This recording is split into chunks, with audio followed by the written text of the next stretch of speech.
All right. So, what's up, everybody? This is fun.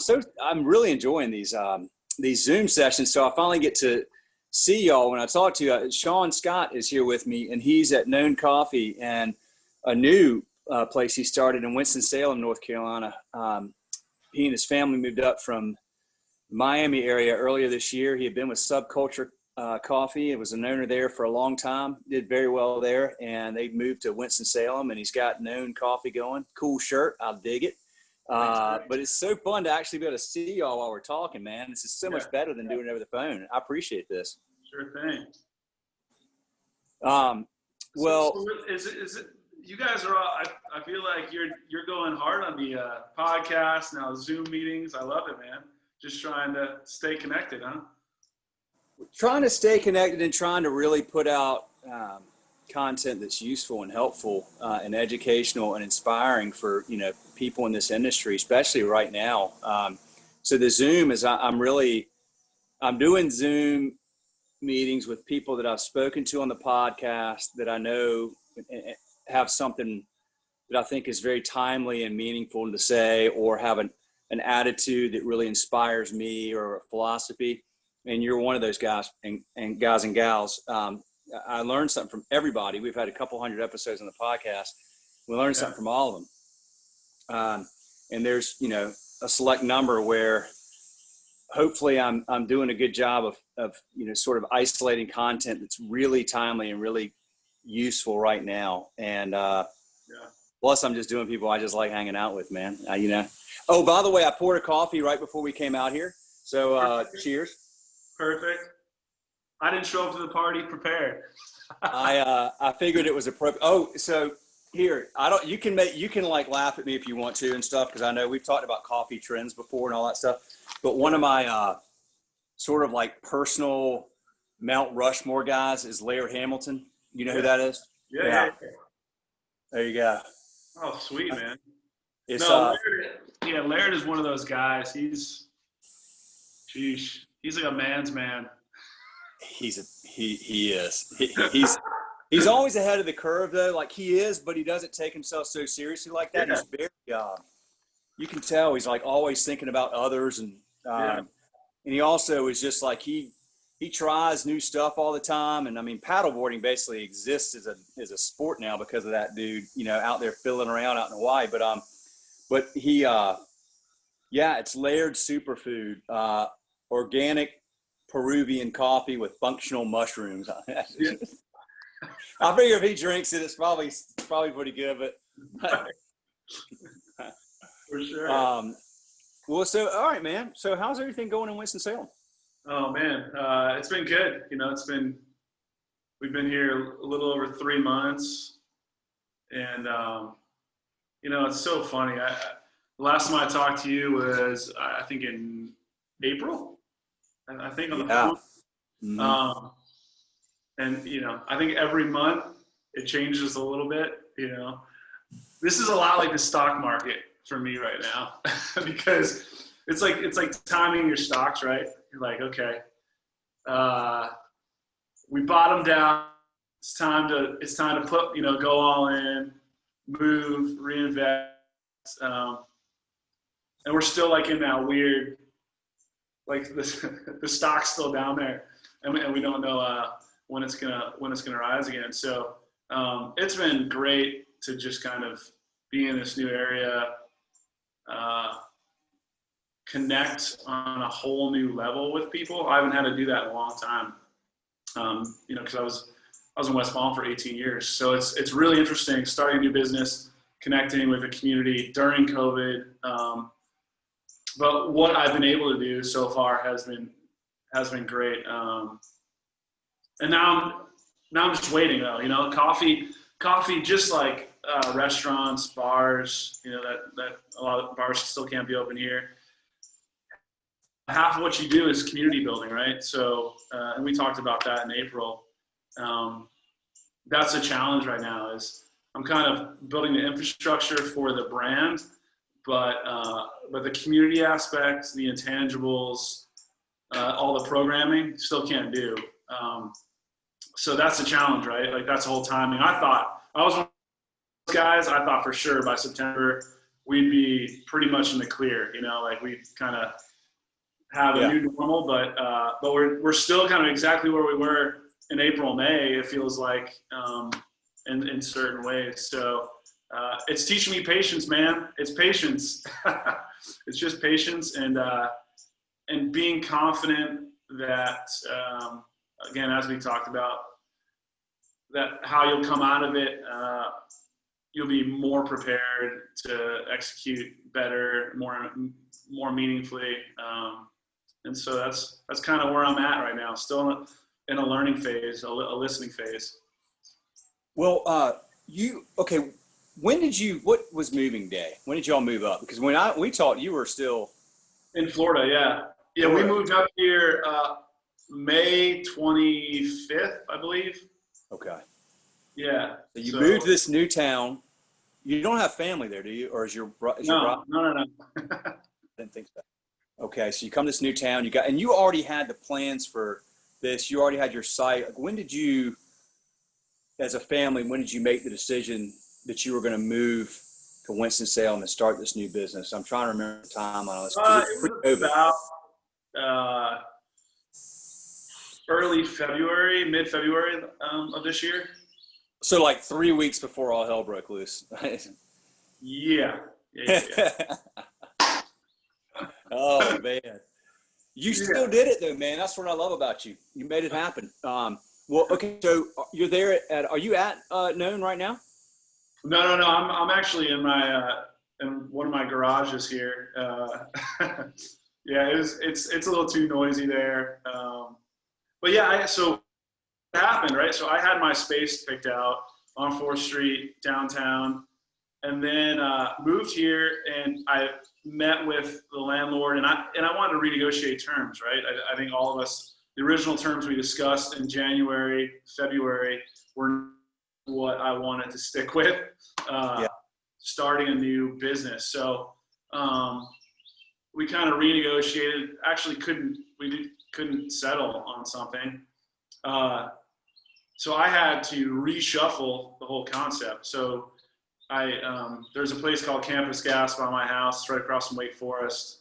It's a great burger and beer joint, but they weren't open till noon. So I emailed the owners. I'm like, hey guys, what do you think about putting an espresso bar in there for the morning hours? Open up at 6:30 a.m. A week later, they're like, sure. So right now we have an operating espresso bar partnering with Campus Gas. I have a roasting warehouse downtown.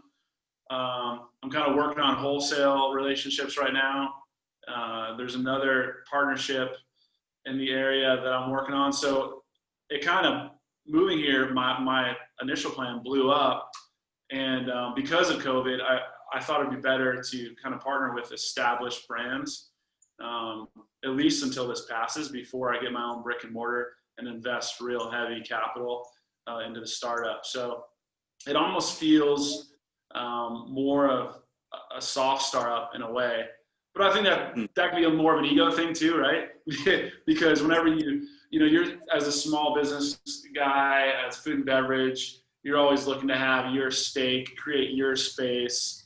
Like here I am, and so to be honest, it was like, okay, take that ego, put it aside.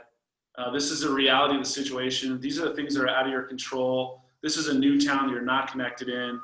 Let's be smart about this. Let's start something. Let's start building the foundation. Well, let's not go all in until it's cleared. And so that's right now, and I feel way more comfortable, and especially because we're still in this weird state. So checking your ego, patience, man. These are all stoic approaches, man. Yeah, you ever read any Stoic philosophy? Yeah, my buddy he did my website, and it's just a good friend, helps out with marketing. Yeah, we talk about that frequently, and it's not even so much because I read it. It's just I'm 41. I resonate with it a lot right now, and but do you read, Sean? Do you like to read books? oh yeah, 100%, man. I'm actually You know, this is a fun fact too. In this time, I'm using it to actually write a book because I actually have the time, and it was on a bucket list. And so I was like, you know what? While I'm building this out, while we're kind of fluid, how about I actually do that? So that's something I've been working on too. So it's just kind of a crazy time. But What's your book about? it's called Coffee Stains: Thoughts and Stories on a Messy Life. Hey, that's awesome. It's your life story? Yeah, well, yeah, and it's kind of about it's just about the experiences of working in coffee and the people I meet and what's spawned in business, what I've seen, just the space it's created in people's lives personally. So it's a mixture of kind of like my story and just you know, people. It's like a hairdresser, yes, or a barber. Or, you're their therapist, man. Coffee, you are people's therapist. Yes. So whether you have a degree or not, you play a really important role in a lot of people's lives because of the daily ritual. So I thought, hey, there's a lot I've learned and I've been asked to listen to, and so maybe I should share this, you know. So that's what I'm working on. So are you going to self-publish, or are you going to? Yeah, well, I've reached out to, I have a few friends that are published authors, so I've reached out to them for a little bit of guidance. But you know, if nothing else, I'll self-publish. My buddy gave me a great piece of advice. He's like, you know, he just got his first book published, and he's like, there was 20 people that always asked me to write a book, like the same 20 people, like, Mike, you got to write this book, you got to write this book, and again, going back to the ego, he's like, you know, I wanted to sign with a publisher, Beast and Barnes and Noble, you know, all that stuff. He said, and he has a platform, right? He's a musician. He sold many hundreds of thousands of albums. He only got picked up by one publisher. Yeah. With his platform. So he's like, you know what? I got to write for those 20 people. I can't write for that big deal. And he's like, I hope you do the same. And I was like, you're totally right, man. This isn't about, you know, signing on with a great agent and getting a publisher to do this because those 20 people have asked me to. And it's just a great way of, another way, just like you're doing, of cataloging and recording life and what people are doing and what they're telling you and what you're a part of. So. Yeah, you got to write for yourself, man. I mean, you got to write the book you want, which, you know, you get an agent and then you get a publisher and an editor, and all of a sudden it's not, you know, I have a friend who went through this, and he got a book deal and got it published. But I mean, it was very different, I think, than like the book might not be maybe than he had anticipated. And there's always these multiple points of view, and that gets kind of tricky, man. Because then all of a sudden it's like, wait a minute, this isn't really my story. It's kind of this, Right. Whatever. So, man, I love that you're doing that, though, man. That's just, we need more of that. We need people to just create and build. You're building a business. You're building a relationships in a new community. Writing a book, man. You're certainly going to keep yourself engaged. That's for sure. I'm glad you're looking healthy and fit, man, too. So that's good. That's an important part. You guys are on Instagram. You're out going to parks and riding bikes and doing fun stuff with the kids and staying active. Yes, sir. No I love it, man. doubt. Well, okay. So I love the brand, or I love Known Coffee. Yeah. I think it's cool. I like the design of the shirt, but I like the idea of being known, because we all want to be known. Everybody wants validation. That's universal. And it's something you want in a coffee shop. You're seeking it either actively or subconsciously, or some combination thereof. But you really get it. You've tapped into something and you understand that. You've been in the business for a long time. How do you, when we get through COVID and you get settled in more business model for coffee, and you got people coming in, you're building these relationships. The one thing I always wonder, Sean, is like, how do you take something like that and grow it? The concept of intimacy and authenticity and knowing somebody. I think it's actually, I don't have a clear answer for you, right? I think that's the really big question that I have to ask myself, and I've had to over the years, and it was actually part of the reasons why I left subculture. because scaling, there is a definite decision you have to make. I'm pausing because I'm trying to choose my words wisely, but there are brands that do a great job, right? So they have a great ethos. You know, I think a major international brand like Patagonia, totally respect how they do what they do. They're still a huge brand. They have a kind of big kind of outdoor cultural voice, ecological voice. But for me, when it comes to knowing people in the way that I want to, I don't know if you can grow outside of your city. Because if you're part of, you know, let's say 5 cities, you're not part of any. In the way that I'm talking about, you know, like Yeah. you can obviously have impact in certain ways, but in personal connection and knowing names, knowing families, having the time to invest. I mean, it just takes a lot.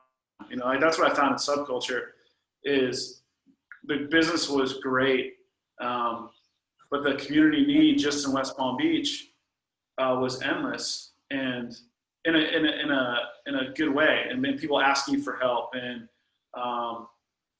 was always present. And I found myself doing that much more. And so that kind of even more made me understand, okay, if I choose, you know, if I choose known, you know, our coffee, your story, you know, sure, there's a way that a marketing firm could help me spin that. So, you know, like we can catch people's stories on a large scale and repost them and blah, blah, blah. So there's a way to spin that whole concept, but in the way that I want it to be impactful, I don't think you can scale it, you know, outside of your city, unless you have just an insane relationship with strategic partners that share the same ethos, buy into the same values, and want to replicate that in their city, but reflect it in a way that is that city's identity. And we may have talked about this in the past, but I think it's so important that when you go to a city, you don't tell them what they want. You ask them what they need. And like, that's what I'm trying to do right now, is trying to find out who WinstonSalem is. I found out who West Palm was, and I was trying to meet that need, but right now I'm just listening to WinstonSalem and what those people need and how to connect with them, because I just know it's gonna be different. So I haven't even gotten that far out. Well, you know, I haven't gotten that far out as to scaling the business. Yeah. I just want to make sure the foundation's right. Well, you got your head in the right place for sure. You know, it's interesting though, because you mentioned Patagonia, which I'm also a huge fan of Patagonia. And I'm a huge fan of Yvon Chouinard, who started it, and the way he's built the business. And one thing to think about is, I think that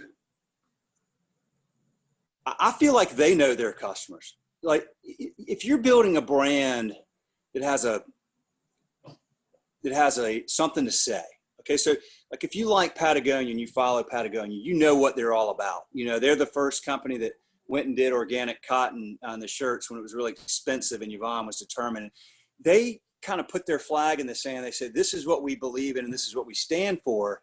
And if you don't like it, okay, you know, like, you got other choices. Like, they're very, they're aggressive politically and everything now. I don't always agree with everything they say, but I respect the way they run that, which is they're not running it out of fear. They're running it out of, you know, they're doing things that are important to them and their culture, and that foundation they built, you know, it all goes back to that. But I feel like they know their customers, because I feel like since they have that voice, they know that the people that are their fans and they're following them are there for a reason. Most of them. I mean, yeah. Now they are. Not back, like, you're 40, you said 41, I'm 46.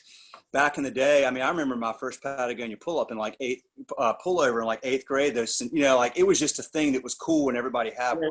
They didn't know anything about the company then, and they didn't even really know anything about themselves probably as much then. and he was just trying to sell stuff to, to help build that, what was it, Black Diamond, that other business he did with like climbing equipment. So, Yeah. but I think they know their customers. And I think that, I've got this shirt on, it's Foo Fighters, right? So those guys, like, there's a 0% chance 1%, 0.5% chance I'll ever meet Dave Grohl and interact with him. But I feel like I know him because he's very clear with who he is and what he believes. He's not scared of, he doesn't worry about, what anybody thinks. So I think you're tapping into something that may be more scalable maybe than you even think. Although I know, why you haven't thought ahead like that, and I get it. But you're just going to go back to your people, right? Like if you've got great people in there that, that know the customer at a local level, that know the person coming in, know something about them, remember their name, man, like that's so rare and so valuable. And I still, to this day, remember walking in a restaurant here in Charlotte called Leroy Fox 10 years ago, 12 years ago, something like that. Sat at the bar with a buddy, ordered a drink, and the dude said, what's your name? I said, my name's Will, blah, blah. And he came back, and like 5-6 minutes later, he came back, he goes, hey, Will, you good, man? And he said my name like 3 more times that night, and I was like, so, like, right. so exceptionally rare that it just, I remember it now. But so you may be able to tap into something bigger than you think, man. I don't know. Not that that's necessarily what you want to do, but I think about that, and I think of that concept of known, and I think people really want that, but I think there's ways to do it if you're what you're going to be, which you always have been, authentic and true to your, guiding principles and your voice.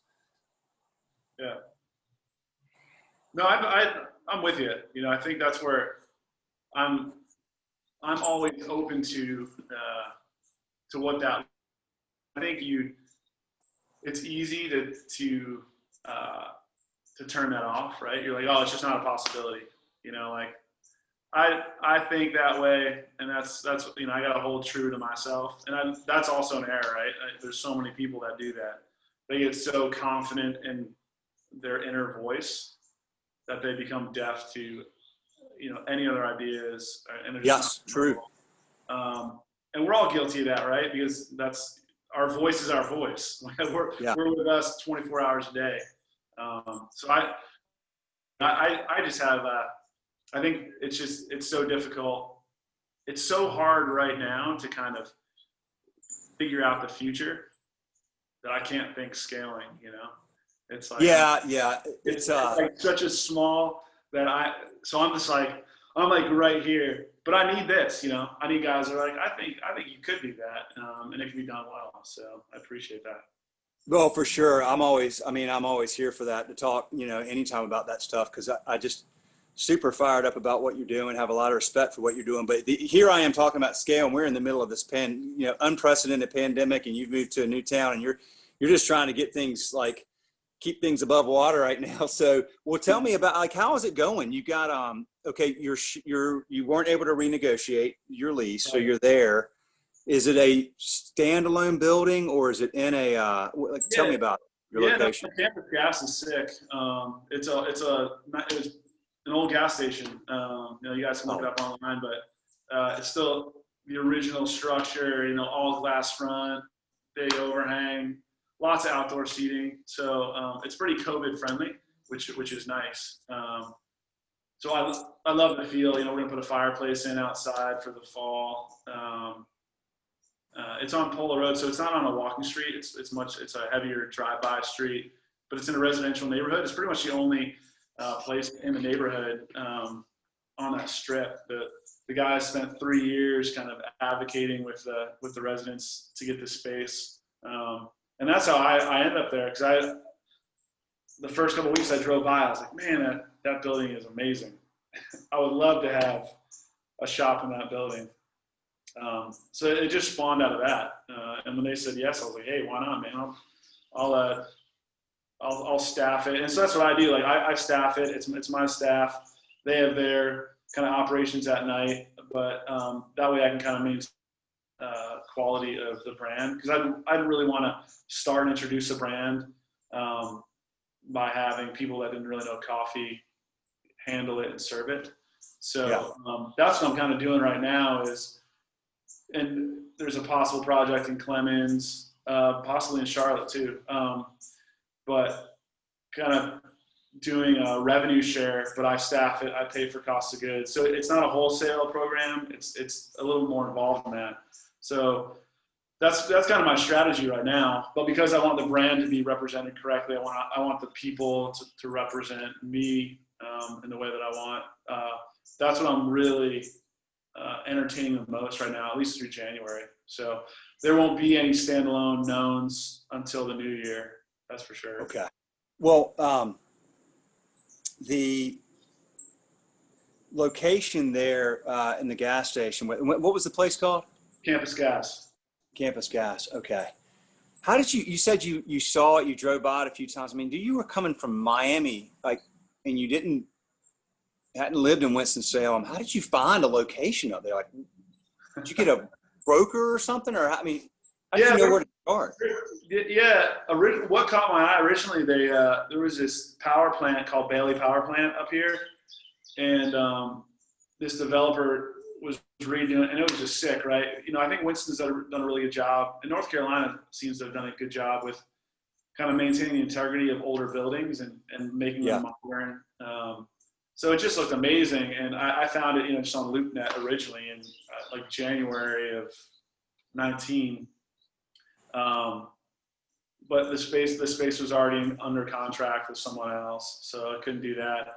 But I met this guy, Nick, and I flew up early February of this year and kind of went around Winston. But it's hard, right? You just don't know the flow of a city. When you're brand new, brokers can be great guys, but they're trying to sell you on a deal. So I'm always like 75% in on what they're saying, 25% like, is this for a commission? But you can't really know that until you've lived in a city. And even people that I knew a handful of people here, they're not small business owners. So they're just excited to have you here. They don't really know what it takes, what kind of flow a coffee shop needs, just the numbers in that area, the ratio for live work around it, kind of all the details that I would need to make the best decision. So, but even now, the original space I was going to get on a 4th, that's arguably that was the cool part of town. Now it's kind of shifted to this other part of town, and I wouldn't have known that 1 month ago.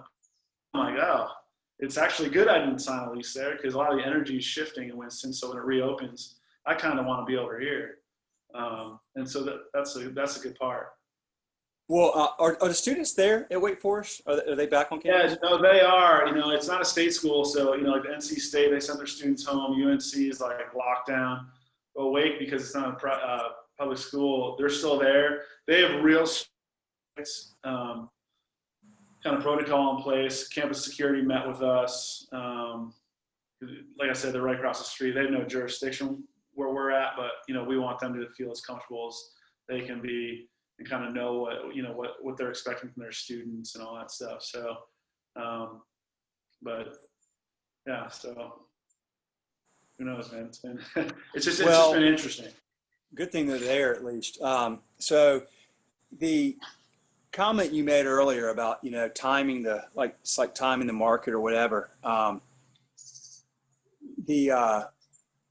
You're long Winston-Salem though, at least for a decade or whatever it is, right? So that's good, because even if we have some second wave, things get worse. We're going to get on the other side of this, right? And things are going to trend in the right direction again, and so could be a weirdly interesting, good time to get yourself established there. Like you said, maybe that turned out well that you didn't have that lease. Shoot, could be the best thing ever.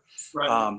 But that gets back to that stoic thought. And you mentioned checking your ego and being patient. And if you like to, there's a guy named Ryan Holiday. I'm going to send you a book. It's called Ego. Well, he has 2 that I really like. Ego is the enemy and the obstacle is the way. But when you said that about ego, I was like, yeah, that's hard for all of us, especially because you have to have the weird thing is you have to have an ego to start a business. You have to have an ego to be an entrepreneur. You have to believe in yourself enough to do it, because so much of it's just here, right? It's, you know, it's positive thinking. It's being patient. But it's also being impatient and getting things done when you have to. It's this weird combination. A lot of it is, you know, confidence, ego, whatever, mixed with like also understanding big risks and trying not to put yourself in big risk, which gets me to something I wanted to ask you about, which is the financial side of this business, because it's such a, you know, hospitality just in general, it's a low margin business. It's a hard working business.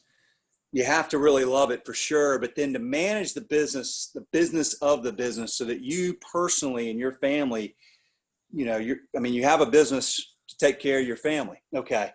So many businesses I've seen that haven't made it through this, it was like, wow, you were like 2 weeks away from just shutting your door. Like, it's really, you know, PPP kind of helped some people stick around, but the ones that have closed, like, I just go, well, how do you run a business in this industry and prepare for something like this? You've got to be pretty conservative and thoughtful and try to reduce your expenses where you can, get used equipment or whatever. I mean, that's just, I think this was a big wake up call for the industry, that you got to be mindful that, hey, we'll get through this, but it'll happen again, right? Like some big thing will happen that'll, you know, you better have something set aside, right? Yeah, you know, and so what I've done up here, just with the staff that started, is I'm real upfront about the economics, right? So a lot of times you don't share with your employees the nuts and bolts of how your business runs and like what you need to hit. You just kind of make schedules. They do their job. You worry about, you know, you're the captain of the ship. You're looking at the dials. You're adjusting. Yeah. You're just directing them. But here, it's like I'm very clear about what, you know. So, for instance, the girl that does all our in-house baking, phenomenal girl, talented, but her hourly wage, you know, I said, hey, you make this much money. Your total cost is this much to me. So when you're baking, I'm going to send you a list. The gross retail value of what you're producing, your hours have to be 30% of that value, right? So if you're producing $400 worth of goods to serve with an assumed 10% waste on it, which is pretty consistent, then you have to produce that amount in 3.5 hours for this to work for us. Love that. And I would have never shared that previous, right? Because that, like, I don't know if that would stress people out or if they think you're greedy, but I'm like, this is just, if our business is to last, you have to execute, otherwise you won't have a job. Yes. That's smart though, man. Nobody knows that. You're educating, you're giving them something meaningful, because probably nobody else has ever taught them a lot of that stuff anywhere. They didn't learn it in school, most likely. Yeah. And now you're giving them something that will help them, even their personal financial planning. Sure. Yeah, and that's the hope. You know, I kind of started the conversation and end it with, hey, this isn't about it's not about you doing a bad job. This isn't to guilt you about what you make. The numbers are just the numbers, right? And so I don't want you to confuse the two. Like, I affirm who you are, I affirm your work, but I also need this to happen, especially right now. And so, like, that clarity is you know, I used to kind of err more on the personal side, make sure people are doing well, and which is still a part of it, obviously. But now I introduce much more the nuts and bolts, because that's if I'm going to be here a year from now, then I have to, right? Because the first year is just all expenditures. It's putting money into it, it's building it. But the ship, you kind of, like, as you're building it right now too, and what a lot of employees don't understand is they might think, oh, you have a ton of cash, man. Like, what are you worried about? And you're like, well, because this is actually lasting longer than I thought personally. So my reserves, I have to be strategic. I know how to run a business, but I also don't know 6 months from now. You know, are we going to have a vaccine? Is there going to be a new president? Is the market going to dip?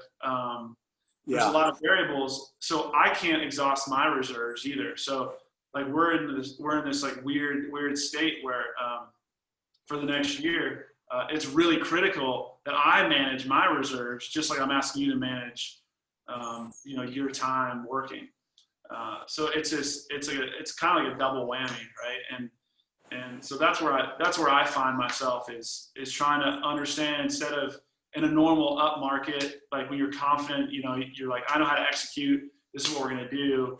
That's where it's different, because the entrepreneur side of me is way more reserved. You know, I would have went all in, you know, crushed the project, hit the marketing hard, done everything.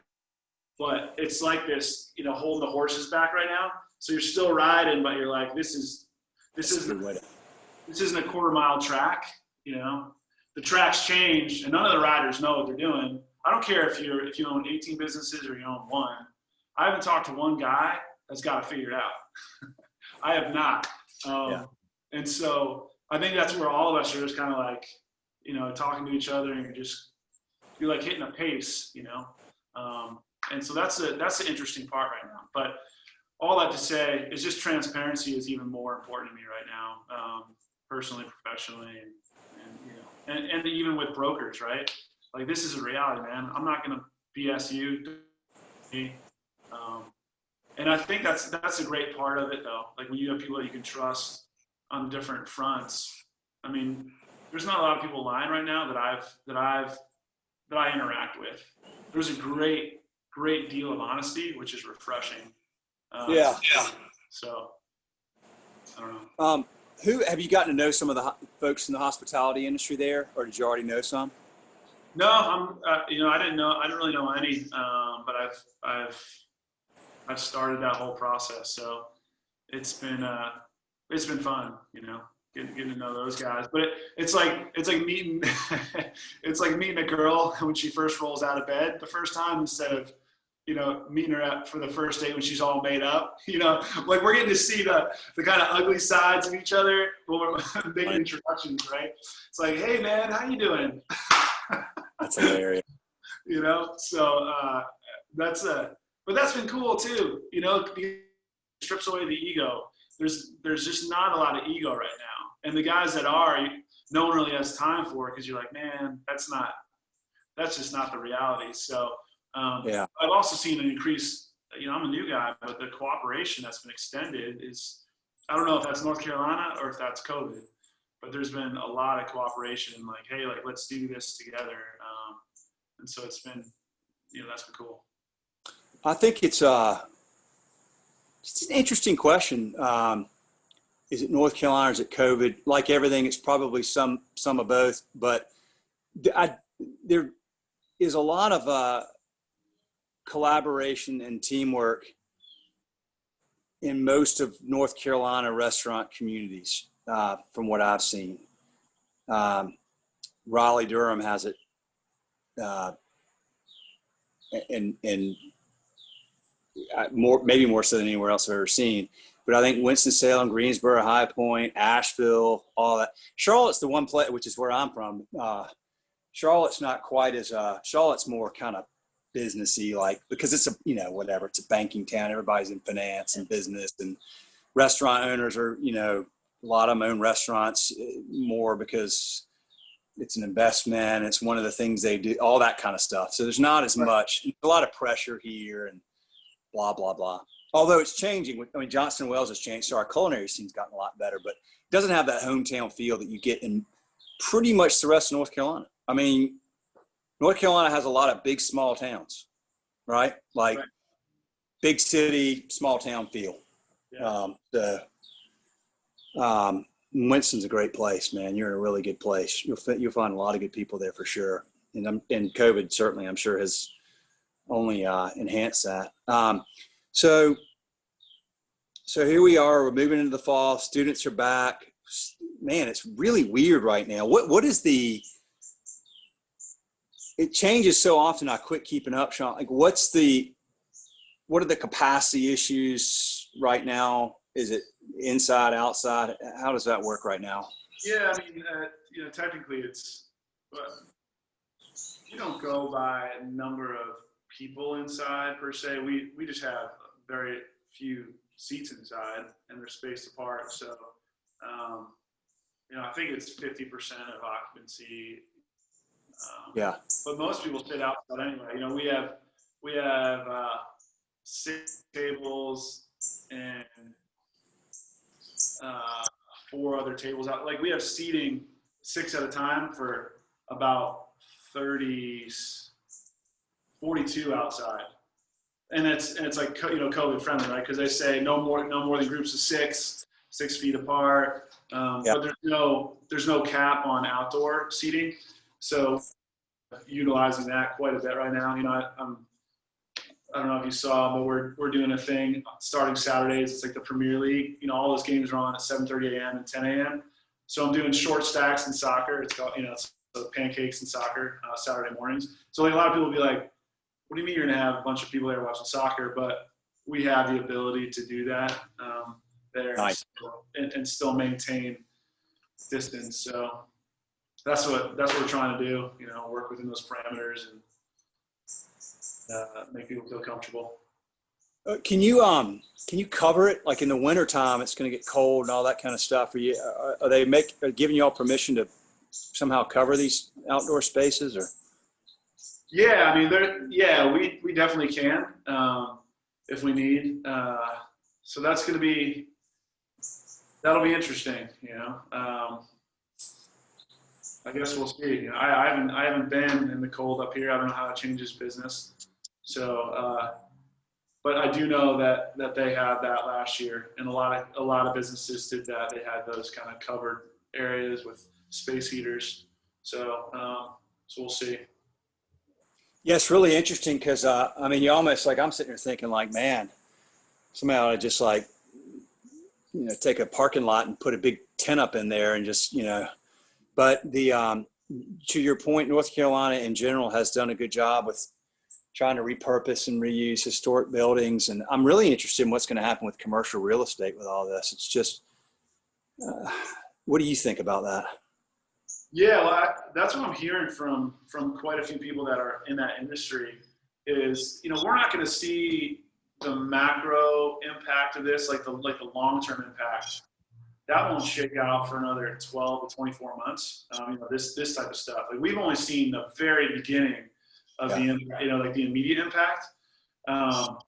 But large companies are still hitting productivity levels without having the overhead that they've had since inception, right?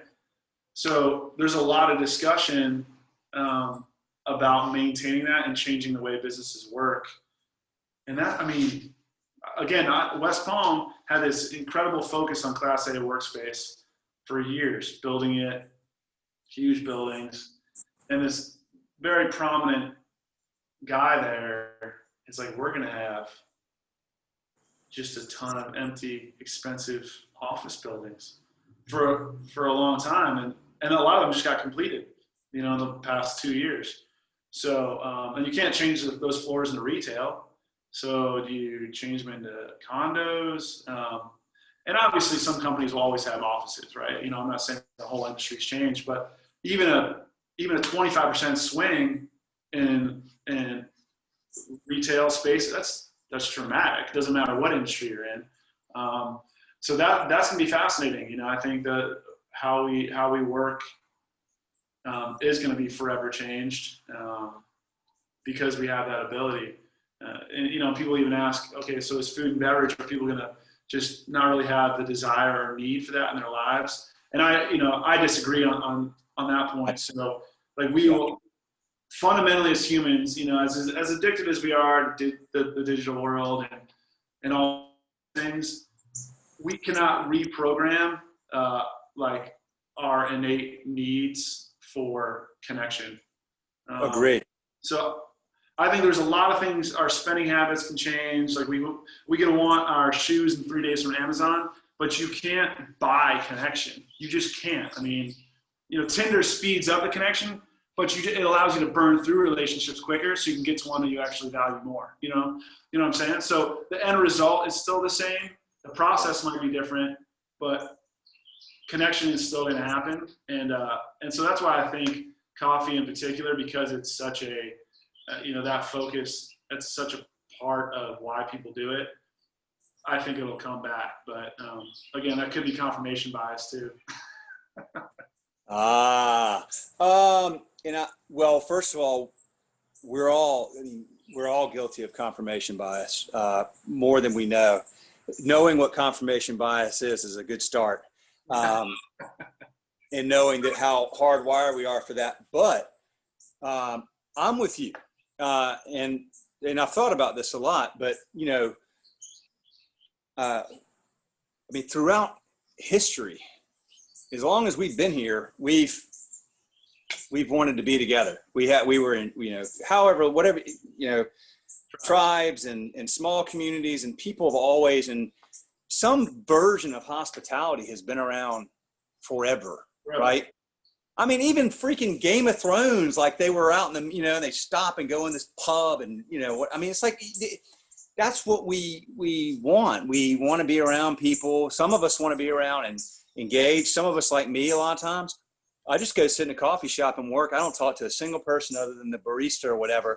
Not that I'm antisocial. It's just that I may be working and I'm focused, but I like the connection. Dude, it's literally why I did this. Like, I was like, all right, I'm going to be hanging out with Sean. I'm going to get a coffee. Like, that brings people together, and that connection is really important. I miss it a lot because I haven't been going, but we moved in April and my routines changed, but I really, really, really, really miss that, like a ton. And the coffee shop here that I have been to a few times, it's real small. I'm in Waxhaw now, so it's like everything's tiny. And they have a couple outdoor tables, and I don't really know anybody, so it's a little bit different. But they're still not doing their indoors like at all. Like, they aren't letting anybody inside. But I want it badly. It's the one thing I want that I don't have right now, really, like, is connection. Right. And I think a lot of people feel that way. I also think, Wes and I were talking about this morning, man. I really believe this. We've been saying this for a long time, is that people now are more mindful of who they do business with. That would be businesses doing business with other business, because we've seen it at Schedulefly, no doubt about it. Like, we've seen people that have said, hey, we're switching over to you from some competitor because we've heard about you. I had a guy yesterday said, I did my research. I just like your culture. Like, nobody's ever said that before, because before everybody was like, things were moving. It didn't matter. Now people are like, whoa, hold on. Right. Who do I do business with? And I was telling Wes, I saw this, my son likes, one of my sons likes America's Got Talent. So we watch that every, Tuesday and Wednesday. I don't really watch a lot of TV, but I watch that every week with him. And there's this Facebook commercial. Have you seen it? Yeah. About with the guy in Chicago, the pub. Yes. Dude. And it's all about supporting small business. I mean, here's Facebook investing, Lord knows how much money into this ad campaign to say, hey, support small business. Now, I got no opinion on Facebook. I don't use it. I don't really like whatever, but I like that ad a lot. And I think they're tapping into something that people are thinking about that now. And now you got companies like that. Look, man, we're all like sort of like programmable a little bit. That's why advertisers do what they do. So when you got big companies that are making that kind of investment into helping people stop to go, I think you benefit a lot. Known Coffee benefits, Campus Guy, all the local businesses, I think, benefit from this a lot. I think it's going to be one of the positive, unforeseen outcomes of this terrible period. Yeah. Hopefully. Or it's confirmation bias, or that's a convoluted confirmation bias that I've just convinced myself of. I don't know. Let's see. Well, interestingly enough, though, then everybody's also ordering stuff from Amazon. So I don't know. But for that connection, man, I think you guys are on to something. I really do. It's funny too, because I don't know if it's wishful thinking, but I'm in the midst of planning I did a few retreats down in West Palm, and I got like 3 houses on the was like 32 people, and it was, I had a kind of discussion leader there, had a musician there, had a yoga meditation person there. But I've started planning one here in just outside of Smokies in Pigeon Forge. There's like this huge cabin, but I think people think I'm crazy here because I'm a new guy, and I'm like, hey, in February we'll do this thing. I love it, dude. A retreat, because I think people will be so primed for that, right? And hopefully by February we'll be able to do it. But it's the same thing, right? I feel like I create a lot of things, and maybe this is just entrepreneurs. So either you're looking for a way to make money, or you're creating something that you want. And that's what I find myself doing a lot, is ideas come out of things that I want. And just like you said, it's my business to do coffee, but I miss people, just serving people right now, and social media, it's just not filling that. So I just really miss so that's something else I'm working on. But it's been cool because I've been reaching out to these other businesses, and because I want all community partners, right? Like, so it's this local meat place. I want him to be like our meat guy, and then a juice place, and then this other guy I met. So we're all kind of in on this 3-day, 2-night thing. That's like really good partnerships, and it's about community. It's about kind of exploring parts of ourselves that maybe we haven't talked about much with anyone for a while. So I'm looking forward to that too. But can I connect you with a buddy of mine that's from Winston-Salem? Sure. It's been there for 20 years. Went to Wake and he's been there ever since. Yeah.